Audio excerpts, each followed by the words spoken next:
ခုနှစ်ယောက်ကတော့တရုတ်နိုင်ငံရဲ့ဩဇာအာဏာအရှိဆုံးပုဂ္ဂိုလ်တွေပါပဲသူတို့ဟာအာဏာရပါတီရဲ့ထိပ်တန်းခေါင်းဆောင်ပိုင်းကိုကိုးစားပြုပြီးသူတို့ကဘယ်သူတွေလဲဆိုတာကိုတော့9နှစ်တကြိမ်ကျင်းပတဲ့ National Congress ဆိုတဲ့နိုင်ငံရေးအခမ်းအနားမှာထုတ်ဖော်ပြသလေးရှိပါတယ်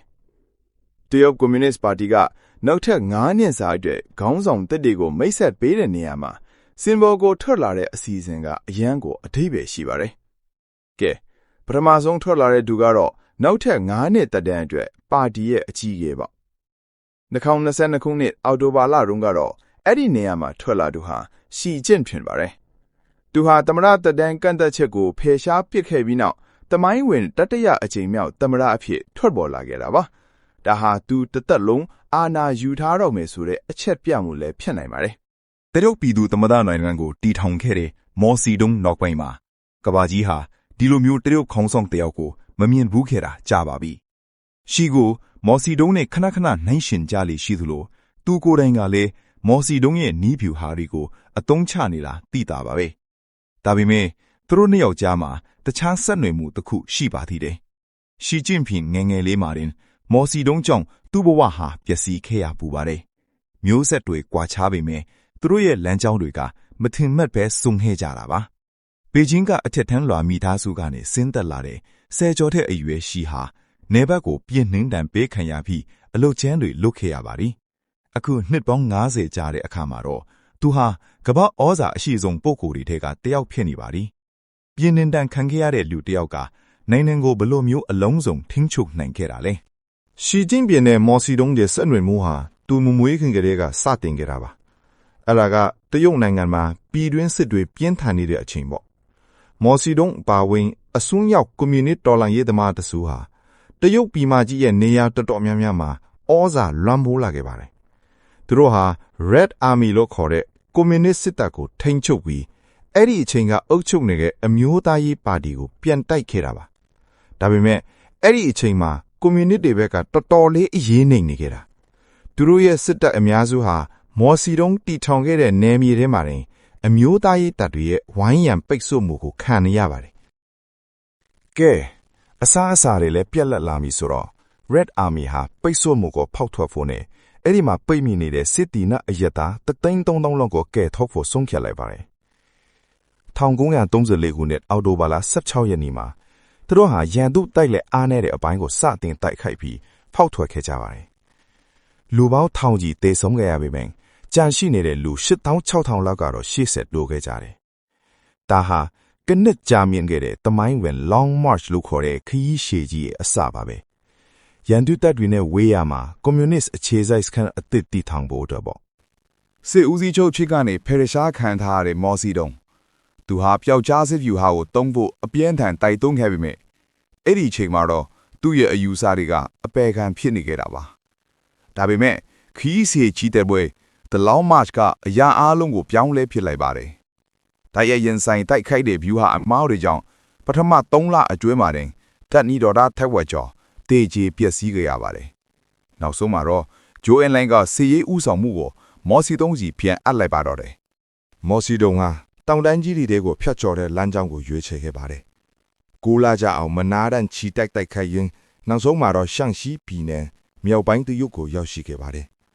အဲ့ဒီမှာသူတို့ကိုခိုလုံခွင့်ပေးခဲ့တဲ့တော်လန်ရေးသမားကတော့ရှီကျင်းရှမ်းပါဟုတ်ပါတယ်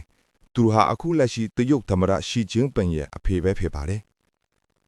ချီတက်ပွဲအစမှာလူပေါင်းတောင်းနဲ့ချီရှိခဲ့ပြီးမြဲ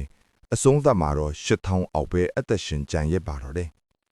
ဒါပေမဲ့ဒီခရီးကပဲမော်စီတုံးကိုတရုတ်ကွန်မြူနစ်ပါတီရဲ့မရှိမချစ်ခေါင်းဆောင်ဖြစ်တင်မြှောက်ပေးလိုက်တာပါပဲဒီနေရာမှာတရုတ်ကွန်မြူနစ်ပါတီ CCP ရဲ့အာဏာတည်ဆောက်ပုံကိုလေ့လာကြည့်အောင်ပါတီရဲ့အမြင့်ဆုံးအာဏာပိုင်အဖွဲ့ဟာဗဟိုကော်မတီထက်ပါတယ်ဒီထက်ပိုပြီးအာဏာရှိတာကတော့နိုင်ငံရေးဥဆောင်အဖွဲ့ဒါမှမဟုတ် Polit Bureau ပါဒါပေမဲ့တရုတ်ပါတီမှာထူးခြားတာတစ်ခုကအဲ့ဒီထက်ပိုပြီးကျင်းမြောင်းတဲ့အာဏာအရှိဆုံးအထူးအဖွဲ့ Polit Bureau အမြဲတမ်းကော်မတီရှိနေတာပါပဲဒီအဖွဲ့ငယ်လေးကပဲဗဟိုကော်မတီကိုထိန်းချုပ်တယ်ပါတီရဲ့လမ်းစဉ်ကိုချမှတ်တယ်ပြီးတော့တရုတ်စစ်တပ် Central Military Commission ကိုပါအပြည့်အဝအုပ်ချုပ်တာဖြစ်ပါတယ် မော်စီတုံဟာခီးရှည်ချီတက်ပွဲအတွင်းမှာပဲစစ်တပ်နဲ့ပေါ်လစ်ဗျူရိုရဲ့အမြင့်ဆုံးနေရာကိုရောက်ရှိခဲ့ပါတယ်။1935ခုနှစ်မှာပါတီရဲ့အရှင်တွေဆုံးခေါင်းဆောင်ဖြစ်လာခဲ့သလို1943ခုနှစ်မှာတော့ပါတီနဲ့စစ်တပ်နှစ်ခုလုံးကိုသူ့လက်ခုပ်ထဲမှာအပြည့်အဝထည့်သွင်းနိုင်ခဲ့ပါပြီ။မော်စီတုံရဲ့ဘုံတံပိုးဟာတက်နေတော့သွားလေရတိုက်ပွဲတိုင်းမှာပြန့်လွင့်နေတော့တာပါပဲ1945ခုနှစ်မော်စီတုံရဲ့ပထမဆုံးသောပါတီညီလာခံမှာသူ့ရဲ့ဩဇာအာဏာကိုအထွတ်အထိပ်ရုပ်စင်မဲ့ဆုံးဖြတ်ချက်တစ်ခုကိုချမှတ်ခဲ့ပါတယ်။အဲဒါကတော့မော်စီတုံအတွေးခေါ်ကိုပါတီရဲ့တစ်ခုတည်းသောလမ်းညွှန်အခြေခံမူအဖြစ်ကြီးညာလိုက်တာပါပဲ။ဒီလိုနဲ့မော်စီတုံရဲ့ဆုံးဖြတ်ချက်မှန်သမျှကိုဘယ်သူမှမေးခွန်းထုတ်လို့မရတော့တဲ့အခြေအနေဖြစ်သွားခဲ့ပါတယ်။1949ခုနှစ်မှာတော့သူဟာပြည်တွင်းစစ်ကိုအနိုင်တိုက်ပြီးတရုတ်ပြည်သူ့သမ္မတနိုင်ငံကိုထူထောင်ကအာရှတိုက်ရဲ့ဩဇာအရှိဆုံးပုဂ္ဂိုလ်ဖြစ်လာပါတော့တယ်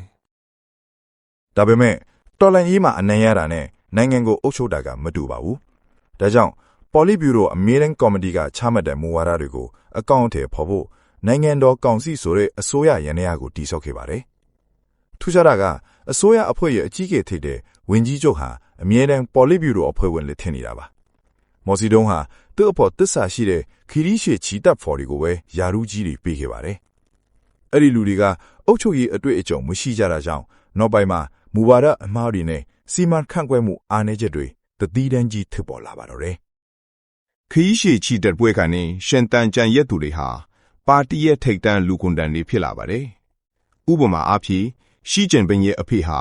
နိုင်ငံတော်ကောင်စီရဲ့အထွေထွေအထွေးမှုကြီးအဖြစ်ခန့်အပ်ခံခဲ့ရပါတယ်။ဒီလိုမျိုးအာဏာရှိသူတွေရဲ့သားသမီးတွေကို Prince Lin လို့ခေါ်ဆိုလာကြတာပါ။ဒါပေမဲ့မော်စီတုံရဲ့အကျွေးမဲ့အာဏာနဲ့အထင်းကွမဲ့တဲ့မူဝါဒတွေကြောင့်ဆယ်စုနှစ်များစွာအတွင်းလူပေါင်းတန်း40ကနေ80ကြားဟာငတ်မွတ်ခေါင်းပါမှုနဲ့ဖိနှိပ်မှုတွေကြောင့်တေဆုံးခဲ့ရပါတယ်။သူ့ရဲ့နောက်ဆုံးကြိုးပမ်းမှုဖြစ်တဲ့ယဉ်ကျေးမှုတော်လှန်ရေးဟာလည်းတရုတ်နိုင်ငံအတွက်အလွန်ဆိုးရွားပြီးကြောက်စရာကောင်းတဲ့သမိုင်းဝင်ဒဏ်ရာကြီးတစ်ခုဖြစ်ခဲ့ရပါတော့တယ်ဗျာ။မော်စီတုံဟာသူ့ကိုယ်သူနဲ့သူ့ရဲ့အသွေးခေါ်တွေကိုလီနင်နဲ့မားက်စ်လိုပဲထာဝရရှင်သန်နေစေဖို့ကြိုးစားခဲ့ပါတယ်။သူ့ရဲ့လမ်းစဉ်ကိုမလိုက်နာသူမှန်သမျှဟာလူသိရှင်ကြားအဆက်ခွဲခံရတာစင်းရဲတွင်နဲ့အောင်လုတ်ဆောင်ခံရတာနဲ့နောက်ဆုံးတပ်ဖြတ်ခြင်းကိုပါခံခဲ့ကြရပါတယ်။မော်စီတုံကိုအစွဲလန်းကြီးစွာကိုးကွယ်တဲ့ရဲဘော်နီးလူငယ်အဖွဲ့တွေဟာပါတီထိပ်တန်းကောင်းဆောင်တွေကိုတောင်မချန်တဲ့ပဲနစ်ကွတ်ခဲ့ကြတာပါ။လူရှာချီလိုပုဂ္ဂိုလ်မျိုးတောင်သက်စာဖောက်အဖြစ်တတ်မှတ်ခံရပြီးထောင်ထဲမှာရက်ဆက်ဆက်သေဆုံးခဲ့ရပါတယ်။ဒီလိုရှင်းလင်းမှုတွေထဲမှာ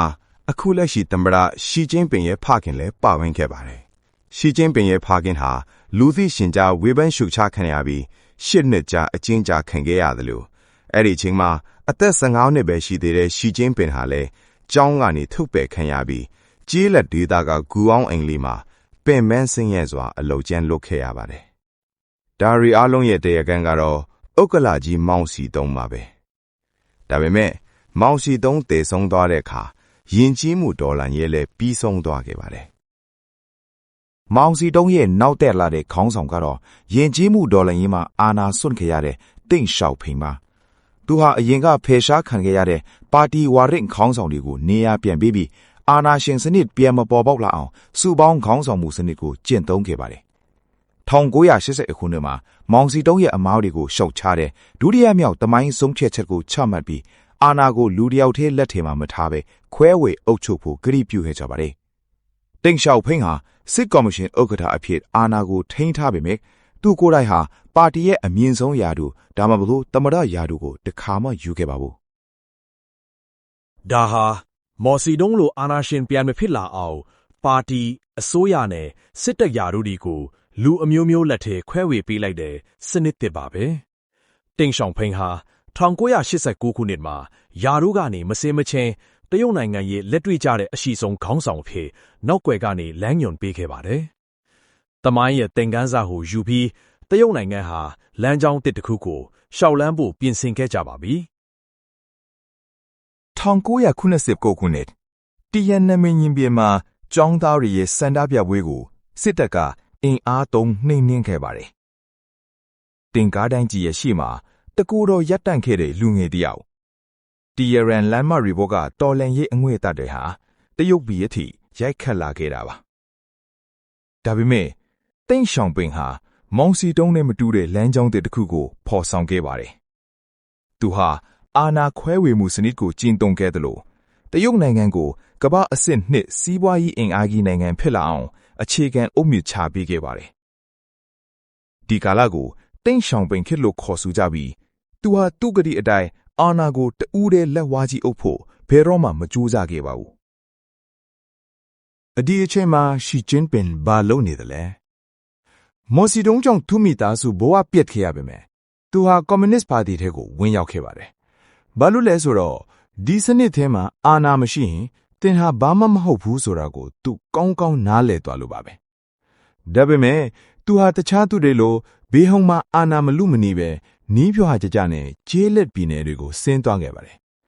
ဟဲပေဖူကျန်းနဲ့ဇက်ကြံပြည်နယ်တွေမှာစစ်တပ်နဲ့ရောအရက်ဖက်နဲ့ပါခိုင်မာတဲ့မဟာမိတ်တွေတိစောက်ခဲ့တာပါဒီဗျူဟာကသူ့ကိုပြိုင်ဘက်မရှိတဲ့နေရာတွေကိုရောက်စေခဲ့တယ်လို့နှိမ်ချပြီးအလုတ်စူးစားတဲ့ခေါင်းဆောင်ဆိုတဲ့ဂုဏ်သတင်းကိုလည်းရရှိစေခဲ့ပါတယ်2009ခုနှစ်မှာရှန်ဟိုင်မြို့ရဲ့အရှုပ်တော်ပုံတွေကိုဖြည့်ရှင်းပေးခဲ့ပြီးနောက်ဆုံးမှာတော့သူဟာဘီယင်ရဲ့အာဏာအရှိဆုံးပေါ်လစ်ဗျူရိုအမြဲတမ်းကော်မတီတွေကိုပြန်ရောက်လာခဲ့ပါပြီ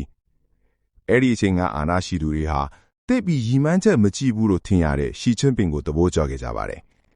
သူဟာအခြေခံအဆင့်တွေမှာနှစ်ပေါင်းများစွာလွတ်ကင်ခဲ့လို့အန်ဒီရမရှိဘူးလို့သူတို့ထင်ခဲ့ကြတာပေါ့ဒါပေမဲ့ဒါဟာရှီကျင်းပင်ရဲ့ပါနလာတဲ့ဟန်ဆောင်မှုတစ်ခုဆိုတာဘယ်သူမှမရိပ်မိခဲ့ကြပါဘူး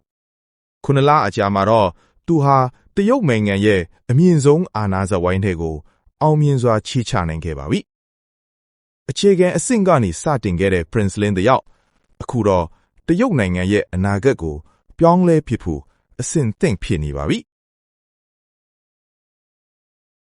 19နှစ်ကြာကြေးလက်ဒေတာမှာအခြေခံတိဆောက်ခဲ့တဲ့နီးဗျူဟာတွေဟာ2012ခုနှစ်မှာတော့အကြီးကျယ်အောင်မြင်သွားခဲ့ပါတယ်ပြည်နှင်းတန်ခံရတဲ့လေသမားဘဝကနေအခုတော့ရှီချင်းပင်ဟာတရုတ်နိုင်ငံရဲ့အမြင့်ဆုံးအာဏာကိုစုပ်ကိုင်လိုက်ပါပြီမော်စီတုံးလိုပဲသူဟာစုပေါင်းခေါင်းဆောင်မှုထက်လူကဦးတွေကိုဗဟုပြုတဲ့စနစ်ကမှပါတီကိုကဲ့တဲ့နိုင်မယ်လို့ယုံကြည်ပါတယ်အာဏာရပြီးတာနဲ့သူဟာအကတိလိုက်စားခြင်းတိုက်ခိုက်ရေးအကြောင်းပြချက်နဲ့ပြိုင်ဘက်တွေကိုစတင်ဖယ်ရှားပါတော့တယ်နိုင်ငံရေးဝန်ကြီးကာကွယ်ရေးဝန်ကြီးနဲ့စစ်ဘက်ထိပ်တန်းအရာရှိရာပေါင်းများစွာဟာယာရူးကနေအထုခံရပြီးဖမ်းဆီးခံခဲ့ကြရပါတယ်2021ခုနှစ်မှာတော့ရှီကျင်းပင်ဟာမောင်စီတုံးပြီးရင်ဩဇာအရှိဆုံးဖြစ်ကြောင်းတက်တဲ့ပြခဲ့ပါတယ်သူဟာတတိယမြောက်သမိုင်းဝင်ဆုံးဖြတ်ချက်ကိုချမှတ်ပြီးရှီကျင်းပင်အတွေးခေါ်ကိုပါတီရဲ့အဓိကလမ်းညွှန်ချက်အဖြစ်သတ်မှတ်လိုက်ပါတယ်သူရဲ့ပထမ10နှစ်အတွင်းမှာတရုတ်နိုင်ငံရဲ့စီးပွားရေးဟာနှစ်ဆတိုးတက်လာသလိုစစ်ဘက်ဆိုင်ရာအသုံးစရိတ်တွေလည်းအဆမတန်မြင့်တက်လာခဲ့ပါတယ်ဒါဟာတရုတ်နိုင်ငံကိုကမ္ဘာဇက်ခုံမှာရန်လိုတဲ့အင်အားကြီးနိုင်ငံအဖြစ်ပုံဖော်လာစေပြီးတောင်တရုတ်ပင်လယ်တိုင်ဝမ်နဲ့တိဘက်တို့အဖို့ဖိအားမှုတွေပို့လုပ်လာခဲ့ပါတယ်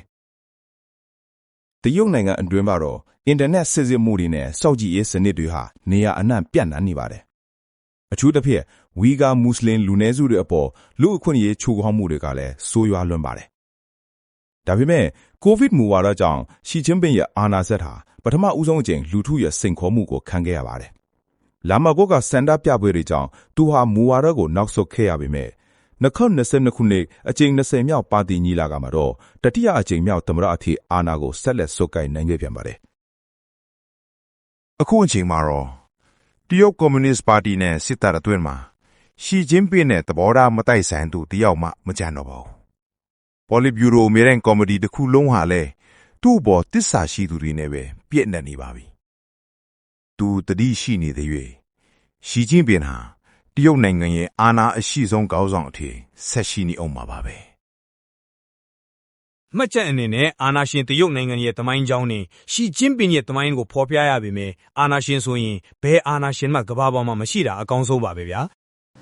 ကျွန်တော်ရဲ့သမိုင်းရိပ်မြုံ YouTube Channel ကိုကြည့်ရှုပေးတဲ့တယောက်ချင်းစီတိုင်းကိုအယံကိုကျေးဇူးတင်ပါတယ်